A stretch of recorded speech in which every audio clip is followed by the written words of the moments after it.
Bonjour les amis, bienvenue sur la chaîne La Cabane du Cœur dans l'émission Partage ton cœur. Alors aujourd'hui j'ai avec moi un invité assez exceptionnel. C'est bien sûr l'association Juifs pour Jésus avec un missionnaire justement de Juifs pour Jésus qui est pasteur aussi me semble. Donc je te laisse mon frère te présenter. Shalom à tous. Je m'appelle Lionel Jumelfarb et effectivement, je travaille depuis 2017 avec Juifs pour Jésus. Avant ça, j'étais pasteur et instructeur de fitness dans une ville de Suisse, vous entendez à l'accent, qui a un nom qui, pour un juif messianique que je suis, est particulier. C'est la ville de Sion. Ce n'est pas à Jérusalem, mais c'est dans les montagnes suisses, dans la région du Valais. Il y a une ville qui s'appelle Sion. Je suis marié à Valérie. On a 3 garçons, Marc, Luca et Noah. J'ai toujours eu à cœur, depuis que j'ai rencontré le Seigneur en 2003, de partager ce trésor que j'avais découvert, Yeshua le Messie. Et donc, j'ai travaillé quelques années pour une autre association, Campus pour Christ, Agapé, en France. Donc, si vous m'entendrez dire, ça m'arrive encore de passer à 80 ou à 90, 80 ou 90 ici. Voilà. Nous habitons en région parisienne, à Versailles, et donc je sers avec Juifs pour Jésus depuis 2017, dans le cœur. Pourquoi Paris? Brièvement, la France est la 3e communauté juive au monde. Il y a près de 700 000 personnes juives en France, donc plus de la moitié se situe en région parisienne.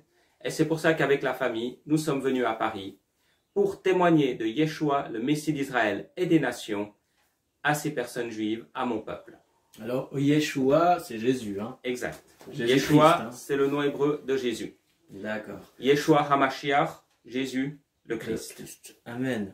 Amen. Donc, alors aujourd'hui, ça va être une émission justement sur les fêtes juives, tout simplement, parce que beaucoup de personnes connaissent beaucoup le Nouveau Testament. Je parle au niveau des chrétiens, surtout en Europe, un peu partout dans le monde. Mais en fait, quand on approfondit les connaissances des uns et des autres, on se rend compte qu'il y a quand même des manquements dans cette connaissance de justement de qui est Jésus-Christ, Yeshua Mashiach.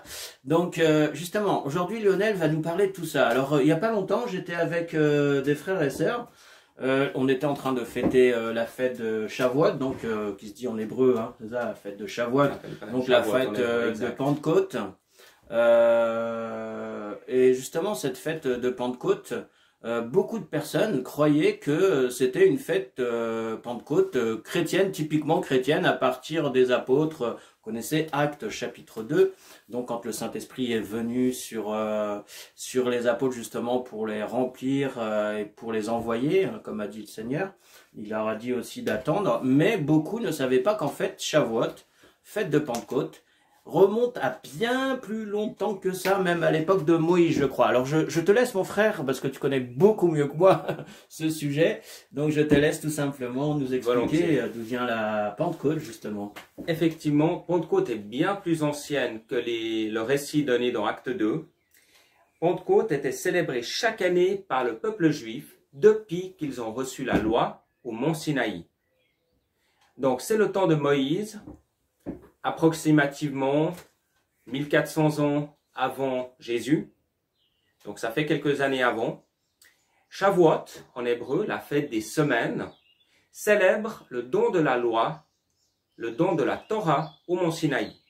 C'est une fête aussi liée au cycle agricole. À Shavuot, en fait, entre Pâques et Shavuot, on va compter 49 jours. On appelle ça les jours de l'Omer. Pourquoi? Qu'est-ce qu'est l'Omer? Alors, l'Omer, c'est une gerbe de blé. D'accord. Et en fait, je vais expliquer pourquoi l'Omer.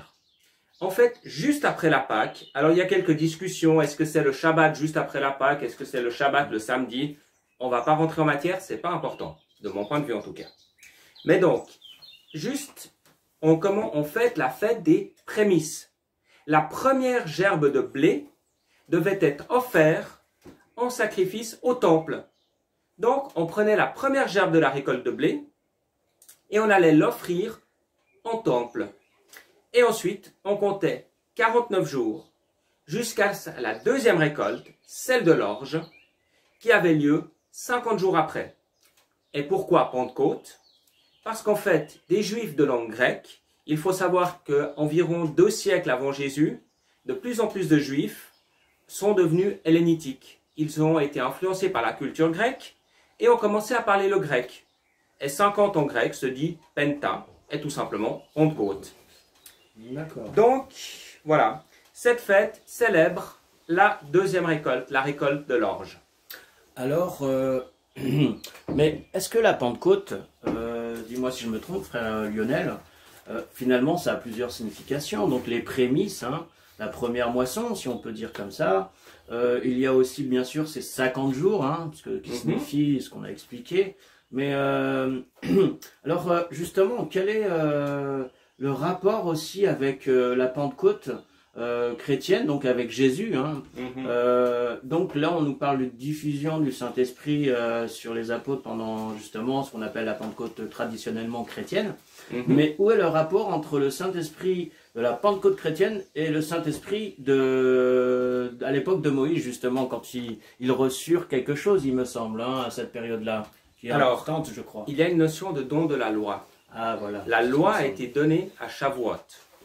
Alors, j'ai fait une petite erreur en fait. Ce n'est pas la première récolte est celle de l'orge et la deuxième est celle du blé. D'accord. Donc, les prémices, c'est une gerbe d'orge et à Pentecôte, c'était la récolte du blé. Alors, effectivement, Pentecôte, Shavuot. Shavuot signifie 7 ou semaine parce qu'on comptait 7 Shabbats. Et on se rappelle, et c'est vraiment actuellement la coutume centrale, c'est ce qui est célébré par notre peuple juif, c'est le don de la loi au Sinaï par Moïse, Moïse qui a reçu les 10 commandements, la Torah. Les tablettes. Voilà, les tablettes de la loi. Et c'est ce qu'on célèbre à Pentecôte, à Shavuot. Israël n'est plus vraiment une société agricole. Bien sûr, il y a encore beaucoup d'agriculture. Mais pour la plupart des Juifs, elle sera vraiment fixée sur le fait qu'on a reçu la Torah à Pentecôte. Okay. Et il y a peut-être une histoire, un lien intéressant. Vous connaissez l'histoire du veau d'or. Moïse est resté 40 jours en haut quand il a reçu les tablettes de la loi et malheureusement, le peuple s'est détourné. Et donc, ils ont commencé à dire, c'est ce veau d'or, ils ont fabriqué un veau d'or et ils ont dit, voici le Dieu qui nous a fait sortir d'Égypte. Et malheureusement, 3000 hommes, suite à ça, ont péri. Quand Moïse est redescendu, la colère de l'Éternel s'était enflammée et 3000 hommes périrent. Mais de manière intéressante. Alors, vous savez qu'à Shavuot, on dit qu'il y avait plein de monde à Jérusalem. La tradition, par Flavius Joseph, nous dit qu'il y avait plusieurs millions de personnes. Il y avait des Juifs qui venaient de tout le bassin méditerranéen, du monde entier. Et ces Juifs étaient de langue maternelle très différentes. Quand le Saint-Esprit est descendu sur les disciples étaient galiléens. Ils parlaient tous la même langue. Hein. Là, on parle de la Pentecôte, au moment où Jésus l'a célébrée. D'accord. Plutôt les disciples, apôtres, voilà, les disciples ont reçu le Saint-Esprit. La Pentecôte chrétienne. Il y a plusieurs millions de personnes rassemblées à Jérusalem, qui parlent des dizaines de langues différentes. Le Saint-Esprit descend sur les disciples de Jésus, qui parlent tous la même langue. Et qu'est-ce que font ces disciples? Ils commencent à louer Dieu en plein de langues différentes. Et tous ceux qui sont rassemblés disent, mais qu'est-ce qui se passe? On entend ces hommes qui sont galiléens louer Dieu dans notre langue maternelle. Et vous vous rappelez, je vous ai donné un chiffre. 3000 hommes qui ont péri lors du don de la loi, parce qu'ils ont adoré une idole. À l'époque de Moïse. Exact. À l'époque de la transmission. Te souviens-tu y dire, lorsque Pierre, Képhas, a donné son grand discours à la Pentecôte, rempli de l'Esprit, il a amené les gens à la repentance.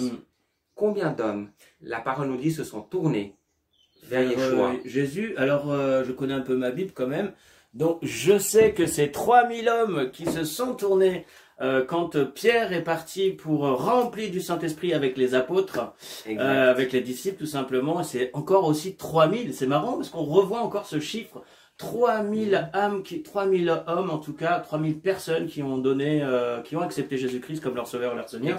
Et c'est vrai que dans l'Ancien Testament aussi, c'est très intéressant. C'était aussi 3000, 3000 âmes qui ont été mais perdues. pourquoi 3000 morts à l'époque de Moïse et 3000 sauvés finalement à l'époque de Jésus? C'est incroyable. Hein.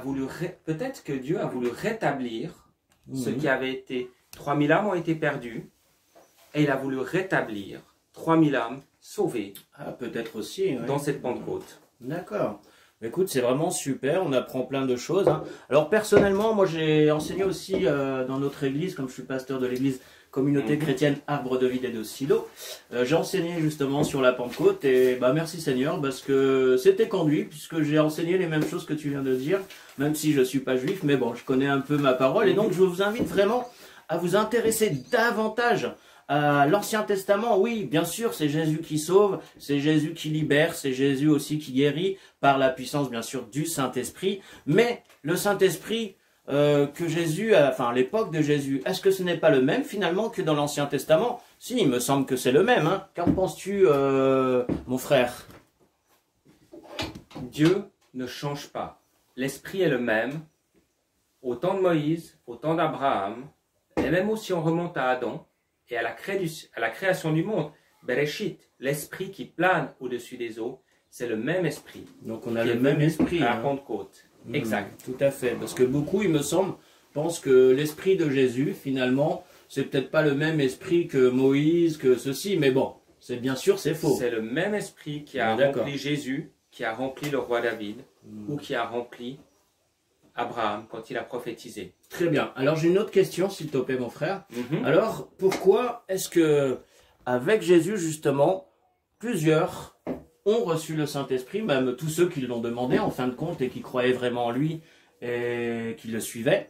Mais par contre, on peut noter que dans l'Ancien Testament, justement, le Saint-Esprit n'était pas donné à tout le monde. Je crois que c'était juste à certains prophètes, enfin aux prophètes en tout cas, et certains rois comme David entre autres. Alors pourquoi cette différence dans l'Ancien Testament et dans le Nouveau? Alors, c'est la réalisation de la promesse faite au prophète Joël. Dieu avait dit à Joël qu'il déverserait son esprit sur les jeunes, sur les vieux, sur les femmes, sur les hommes, les enfants. Il voulait déverser son esprit sur chacun. D'accord. Et en fait, Jésus nous dit que c'était bien qu'il retourne auprès du Père, qu'il soit glorifié, parce qu'à ce moment-là, il allait envoyer l'esprit sur tous ses enfants. Et c'est la réalisation de cette promesse de Joël que Jésus a repris, qui s'est accompli à la Pentecôte. D'accord. Et par rapport justement, on va revenir à la Pentecôte, cette fameuse fête. Alors, comment est-ce qu'on peut lier finalement entre l'Ancien Testament, la Pentecôte de l'Ancien Testament avec Moïse, et puis la Pentecôte avec Jésus-Christ? Alors, quel est le parallèle? Parce qu'on sait très bien que la Pentecôte, en fait, elles ne sont pas séparées l'une de l'autre. Elles s'accomplissent, j'imagine. Elles se mettent ensemble, elles sont une en fait. Hein. C'est bien ça? Ou si tu peux nous expliquer justement par rapport à toutes ces questions. Hein. Le lien central, c'est le lien de la récolte. On fêtait la première récolte et la première récolte de blé. À Pentecôte, on a la première récolte des âmes. Tout à fait. Et nous pensons toujours, nous sommes dans un temps de récolte. Il est important, continuons, nous ne récoltons plus du blé, mais Jésus a utilisé un parallèle. Il a dit, la moisson est mûre. Il a vu les champs sont blancs. Vous dites, il y a encore 3 mois jusqu'à la récolte, moi je vous dis que la moisson est mûre. Et en fait, Jésus a fait le lien. Nous avons une récolte d'âmes à Pentecôte. À travers la puissance de l'Esprit, nous pouvons témoigner et récolter des âmes pour l'Éternel. Donc en fait, c'est la moisson tout simplement qui réunit finalement ces deux fêtes de célébration qui sont une finalement. Hein. Et bien sûr les prémices, j'ai beaucoup aimé le parallèle et le lien entre le prémisse justement des âmes, des hommes, des femmes, des enfants, des vieillards, et puis aussi la récolte, enfin la première récolte en fait tout simplement de la nature. Hein. Tout simplement, oui, effectivement, j'ai pas forcément fait le lien, mais effectivement, oui, c'est très évident en fait. Hein. Et puis en même temps, les 3000 morts, les 3000 sauvés. Donc, et c'est vrai que pour venir à Jésus, faut déjà mourir à soi-même. entre Exact. autres. Donc, Oui. et c'est vrai qu'avec Jésus, oui, 3000 âmes sauvées, mais il me semble qu'il y avait aussi 3000, avec Moïse, 3000 morts. Donc, je trouve qu'il y a un petit parallèle là-dedans aussi. Finalement, c'est 3000 sauvés, mais quand on vient à Christ, il faut déjà mourir à soi-même et naître de nouveau. Exact. Voilà. Tout à fait. Et on peut voir deux autres parallèles. Je vous ai parlé du comptage de l'Homère. Donc 49 jours entre la Pâque et Shavuot. Mhm. Et il y a une question d'anticipation. Quand on attend de célébrer quelque chose, ça peut être Noël, ça peut être les vacances. Peut-être pour nous actuellement, c'était quand on nous a annoncé la fin du confinement, on a un peu compté les jours. Ah oui. Et en fait, c'était l'attente pour se réunir. Mhm. Shavuot, les gens se réunissaient, comme on l'a vu. Il y avait des millions de personnes à Jérusalem. Et il y a cette attente, l'attente de pouvoir célébrer Dieu. D'ailleurs, c'est assez curieux, mon frère, quand j'y repense, parce que si on prend le déconfinement, enfin plutôt le confinement, on a été quand même confiné à peu près cette semaine, hein, je crois, 8 semaines. Peut-être 8 semaines. Mais c'est un peu, on va dire pas l'équivalent, mais c'est presque à peu près le temps, justement, des fameux 50 jours. Bon, on est resté un peu plus longtemps, mais bon, donc je sais pas si Dieu veut nous dire quelque chose, justement, à travers ces choses, et comme par hasard, c'est le jour de la Pentecôte que nous avons le droit de refaire des cultes. Donc moi je crois qu'avec Dieu il n'y a pas de hasard, hein. Et pourtant ils ont essayé, en tout cas certaines autorités, pour que les cultes ne reprennent pas tout de suite, mais le 2 juin. Mais Dieu n'a pas permis ça, il a permis que ça soit repris justement dimanche passé, le jour de la Pentecôte. Donc moi je vois aussi, je suis pas farfelu, hein, voilà, voilà, je suis pas hyper ultra, je ne sais quoi, mais il y a quand même des parallèles et des choses qu'on peut constater aujourd'hui et c'est vraiment impressionnant. Alors d'après toi, qu'est-ce que Dieu est en train de nous dire justement avec tout ça? Je pense qu'il nous dit qu'il est important de se réunir, d'anticiper sa célébration et de se réunir. Shavuot, c'était se réunir. Et pendant effectivement près de 2 mois, nous n'avons pas pu nous réunir. Alors on a continué, bien sûr, à travers Internet, etc. Et il faut aussi, je pense que Dieu nous dit qu'il veut qu'on vienne avec quelque chose entre les mains. On nous donne le meilleur. Il y a une question d'arrêt à Pentecôte. Pentecôte, c'est une fête où on amenait un sacrifice à Shavuot. Et Dieu veut qu'on lui amène notre meilleur. Il veut qu'on lui consacre notre temps. Il veut qu'on sache s'arrêter. Et beaucoup de gens ne savent pas forcément s'arrêter. Et s'il y en a qui sont comme agriculteurs, vous savez que la période de la récolte, c'est une période de travail intense. Tout à fait. Et pourtant Dieu disait, en pleine période de récolte, stop, on s'arrête de travailler et on me célèbre. Amen. Et je pense que Dieu veut nous dire aussi que notre travail, nos activités, ne doivent pas prendre le pas sur lui. Mais que vraiment on doit savoir s'arrêter, se rassembler et le célébrer. Et se réjouir de le célébrer. Est-ce que nous préparons nos cœurs durant la semaine à la célébration du dimanche ou du samedi? C'est important de se préparer à rencontrer le Seigneur. Et c'est un parallèle que je vois, l'attente de pouvoir le célébrer. Amen, tout à fait. Et l'attente justement, comme ces 2 mois de confinement, finalement, je pense que beaucoup de personnes se sont posées justement ces questions de est-ce qu'ils connaissaient vraiment Dieu, hein? J'imagine que beaucoup de personnes ont dû se poser plein de questions, et puis beaucoup ont été éprouvés, mais tiens, où est Dieu, mais qu'est-ce qui se passe, hein? Et puis quand on a vu certaines églises qui ont été touchées, des petites et puis des bonnes églises, hein, comme Porte Ouverte entre autres, qui est une très bonne église, je connais, l'enseignement est bon, voilà, c'est une bonne église. Et malgré tout, là c'est pas juste les gens dans le monde, mais c'est aussi les chrétiens entre autres, et tous les pays du monde. Aucun n'était épargné. Donc là-dessus, on peut constater que Dieu tout de même est en train de nous dire quelque chose. Il veut nous parler, c'est clair. Alors, d'après toi, Lionel, mon frère, quel est ton point de vue là-dessus? Moi, je pense que Dieu veut nous réveiller. Il veut qu'on revienne à lui. Il veut qu'on se rappelle. Parfois, nous avons tendance à être un peu endormis. Oui, on célèbre Dieu, on prie, mais ça devient un peu parfois presque une routine. N'oublions pas, Dieu ne veut pas une place parmi les autres. Il veut la première place. Et je pense qu'à travers ces événements, Dieu cherche aussi à nous réveiller, à nous dire, nous sommes dans des temps compliqués, nous nous approchons des temps de la fin, il est temps de se réveiller et d'accomplir ce que nous avons reçu.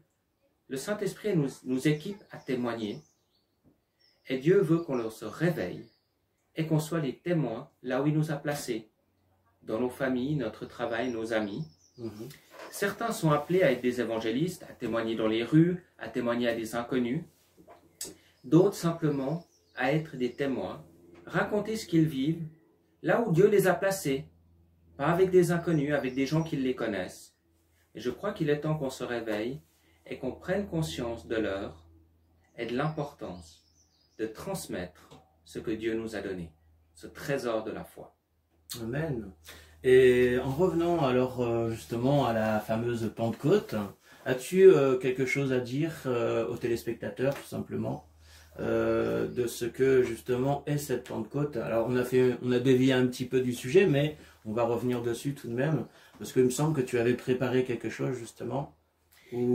Alors j'ai dit beaucoup de choses de ce que j'ai préparé. D'accord. Je pense que c'est ces points, se réjouir, compter, est vraiment ce parallèle. Je vous encourage, chers téléspectateurs, à découvrir les récits. J'aimerais vous lire le récit de Pentecôte dans le Deutéronome, au chapitre 16, à partir du verset 9. Vous compterez 7 semaines, vous commencerez à compter 7 semaines à partir du moment où vous mettrez la faucille au blé. Vous célébrez la fête de Shavuot, la fête des semaines, en l'honneur d'Adonai, votre Dieu, avec une offrande volontaire que vous donnerez selon la prospérité qu'Adonai, votre Dieu, vous aura donnée. Vous vous réjouirez en présence d'Adonai, votre Dieu, vous, vos fils, vos filles, vos serviteurs et vos servantes, les Lévi'im, les Lévites qui habitent dans vos villes et les étrangers, les orphelins et les veuves qui habitent au milieu de vous, à l'endroit qu'Adonai, votre Dieu, choisira pour faire demeurer son nom. Souvenez-vous que vous étiez esclaves en Égypte, alors vous observerez ces lois et vous y obéirez. Amen. Souvenons-nous d'où nous venons. Souvenons-nous de ce que le Seigneur a fait pour nous.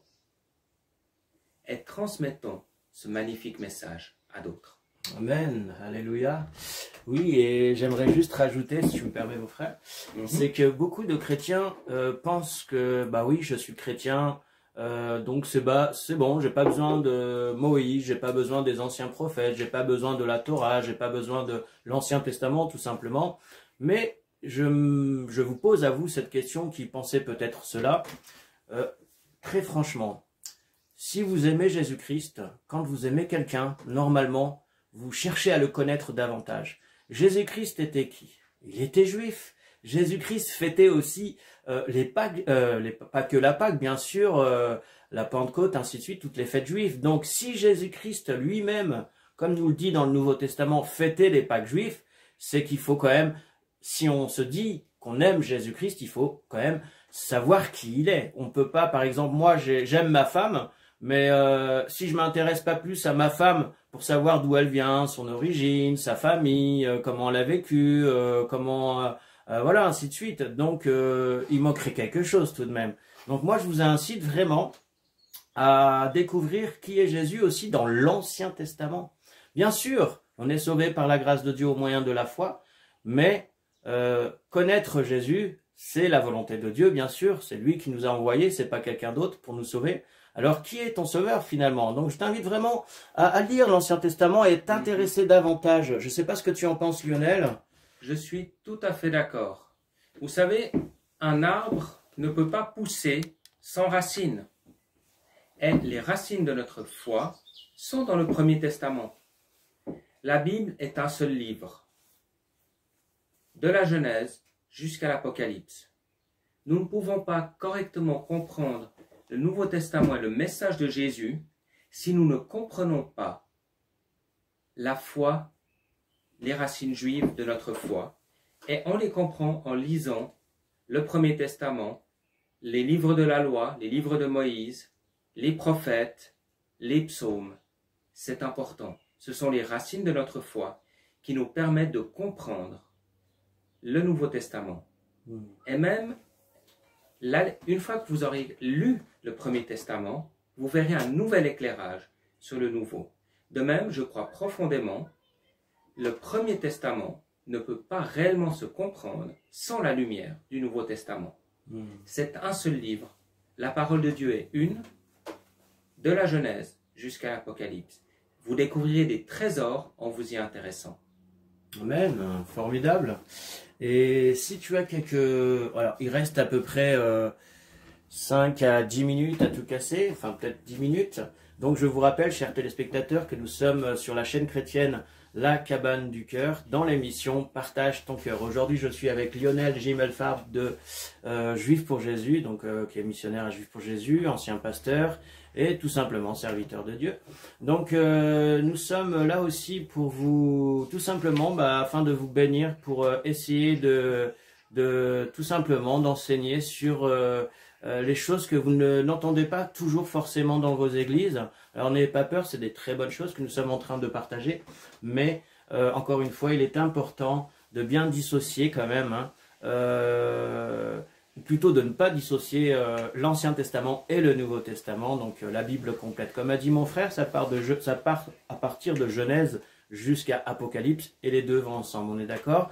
Donc encore une fois, ceux qui se connectent ou ceux qui s'abonnent, soyez le bienvenu. Donc on va continuer tout simplement avec ces quelques questions que je vais demander à Lionel, s'il te plaît. Alors, d'après toi, comment va se passer tout simplement l'avenir? Alors Dieu seul le sait, je suis d'accord avec toi, mais par rapport justement aux Juifs chrétiens, est-ce que tu penses que Dieu les a touchés avec tout ce qui s'est passé? Bien sûr, là on est en train de célébrer les fêtes, ainsi de suite, mais par rapport justement à la loi, y a-t-il pas, plutôt à la loi, plutôt à la Bible, y a-t-il pas une prophétie qui parle de ces choses qui se passent actuellement? Alors, je n'ai pas de réponse exacte. Oui, il y a différentes prophéties qui nous parlent des temps actuels. Ce que je crois profondément, c'est que les deux parties de l'Église, la partie juive et la partie non juive, ont besoin l'une de l'autre. Et je crois que plus il y aura de juifs qui croient en Jésus, plus la bonne nouvelle se répandra dans le monde entier. Amen. Et il est important de témoigner auprès de chaque peuple. Et aussi, je crois, comme Paul le dit, aux Juifs premièrement, c'est vraiment ce qui va accélérer le retour de notre Seigneur. C'est ce qu'il nous dit. Nous nous rapprochons de la fin, et je crois que plus nous approcherons de la fin, plus il y aura une séparation entre le bien et le mal. Ce que nous constatons souvent actuellement, c'est qu'il y a beaucoup de gens qui sont un peu, comme on dit en Suisse, ni pour ni contre, bien au contraire. Même des chrétiens qui disent oui, oui, je lis ma Bible, mais qui finalement dorment. Et il y a des gens que ça n'intéresse pas, mais qui sont, je suis pas contre, chacun est libre de croire ce qu'il veut, tout va bien. Je pense que de plus en plus, on sera pour ou contre Jésus. Oui. Et je pense qu'il est important de se préparer à ces temps. Il y aura des difficultés, mais le Seigneur a toujours le contrôle. Amen. C'est des temps où il est de plus en plus important d'être à l'écoute du Seigneur. Donc, jusqu'à présent, le Seigneur a souvent béni des choses qui ne venaient pas forcément de lui, mais qui étaient bonnes. Et je pense qu'il est important de se mettre à son écoute pour vraiment agir, accomplir les temps, les œuvres qu'il a prévues pour nous. D'accord, très bien. Alors j'ai une autre question qui va dans le même sens. Alors tu as parlé que il y avait aussi, il y a quand même des Juifs qui sont chrétiens, qui croient en Jésus, justement en Israël. Combien sont-ils? Est-ce qu'il y a beaucoup de Juifs en Israël qui croient en Jésus? On compte environ peut-être un demi% de la population d'Israël. Qui représente? Alors il y a 7 millions d'habitants, quelques centaines de milliers. 100 000 à peu près. 100 000 peut-être, 50, 100 000. Oui, 50, 100 000. Peu, mais ce chiffre augmente. Il augmente régulièrement. On voit que les choses bougent, que des gens qui étaient fortement hostiles le sont moins. Il y a toujours une hostilité assez importante, mais on voit un changement peu à peu dans la relation entre les Juifs non religieux et les Juifs messianiques. Ils ont été souvent considérés comme un peu des traîtres ou des choses pas très glorieuse. Mhm. Mais finalement, les gens peu à peu se rendent compte que c'est une autre manière, c'est un autre courant juif, comme il y a encore maintenant les courants orthodoxes, ultra-orthodoxes, etc. Il y a différents courants dans le judaïsme. Et les juifs croyant en Jésus sont un de ces courants, D'accord. et qui sont un courant qui est important pour Israël même. D'accord. Et je crois profondément qu'Israël a un rôle à jouer à travers les juifs messianiques, les juifs croyant en Jésus. Très bien. Et dans le monde, combien sont-ils les juifs messianiques qui croient en Jésus? On compte quelques centaines de milliers. Centaines de milliers à peu près comme en Israël presque. Voilà, loin, un pas peu loin, plus. peut-être un peu Parce que la plus, question, c'est qu'il y a Surtout plus aux de la moitié États-Unis, des je crois. juifs qui sont en Israël. Ouais. Actuellement, on compte environ qu'il y a 16 millions environ de personnes juives, dont la moitié vivent en Israël. À peu près les deux, et une partie en les États-Unis. Peut-être Alors il y a 2%, actuellement alors. plus de juifs, non, il y a à peine 1% des juifs Dans le croyants monde en entier. Jésus, dans le hein, monde entier. Jésus. Bah, Et cette d'accord, proportion 1%, tombe à 1,5% en Israël. D'accord. Donc il y a proportionnellement moins de juifs messianiques en Israël que hors d'Israël. D'accord. Et bien sûr que le pays où il y a le plus de juifs messianiques actuellement est les États-Unis. Oui, oui. Mais en Israël, ça augmente. D'accord. Bon, bah, c'est encourageant en tout cas. Hein, parce qu'on sait que beaucoup de juifs sont aussi orthodoxes et beaucoup aussi sont contre Jésus. Hein, donc voilà. Mais on va pas débattre là-dessus. En Non, tout c'est cas, pas voilà. grave. Donc, si tu as quelque chose d'autre à rajouter, mon frère, sur justement, on va revenir encore une fois aux fêtes juifs. Alors, Si tu as déjà préparé quelque chose, je t'en prie, c'est le moment. j'aimerais revenir à la fin de cette Pentecôte. Pierre, en acte 2, au verset 25 à 28, a cité un psaume de David, qui dit « Tu n'abandonneras pas mon âme dans le sépulcre, dans le tombeau, celui du roi David. » Pardon. Et il a dit ça. Je vais recommencer, excusez-moi. « Tu n'abandonneras pas mon âme dans le tombeau. » Et Pierre a continué en disant ceci. Il a dit « Il y a deux tombeaux. Celui du roi David, qui est parmi nous, et son corps est encore là. Mais il y a celui d'un descendant de David, Jésus, et son tombeau, à lui, est vide. » Pierre, il a cité David à nouveau dans le psaume 110, où David vit qu'un de ses descendants qui est plus grand que lui. Et il a dit vraiment, voyez-vous, David était prophète. Et quand il a dit, tu ne laisseras pas mon âme, mon corps pourrir au sépulcre, au tombeau, il ne parlait pas de lui, mais il voyait Dieu qui allait ressusciter le descendant de David, Yeshua, Jésus, le Messie. Et maintenant, parce que Jésus le Messie est élevé à la droite de Dieu, il a reçu le Saint-Esprit, promis, et il l'a répandu sur ses enfants. Il a choisi sa Pentecôte pour accomplir la promesse qu'il avait mise dans ses commandements, de ne plus avoir la loi à l'extérieur, mais la loi dans nos cœurs. Et c'est l'accomplissement de la nouvelle alliance qui a été promis par Jérémie. J'aimerais vous lire ce verset de Jérémie 31, et nous voyons vraiment cet accomplissement. Jérémie 31, 33, nous avons vu cet accomplissement à la Pentecôte. Jérémie 31, 33 qui dit ceci. Personne, voilà, car voici l'alliance que je ferai avec la maison d'Israël après ces jours, dit Adonai. Je mettrai ma Torah en eux et je l'inscrirai sur leur cœur. Je serai leur Dieu et ils seront mon peuple. Amen. Les promesses de Dieu s'accomplissent. Il avait annoncé ça bien avant le Messie, près de 7 siècles avant le Messie, 6 siècles avant le Messie, et Dieu l'a accompli. Les promesses que Dieu vous a fait dans sa parole s'accompliront. Il avait promis à Joël qu'il répandrait son esprit sur tout son peuple, sur tous ses enfants, jeunes, vieux. À la Pentecôte, ça s'est accompli. Yeshua vous a promis que celui qui mettrait sa confiance en lui aurait la vie éternelle.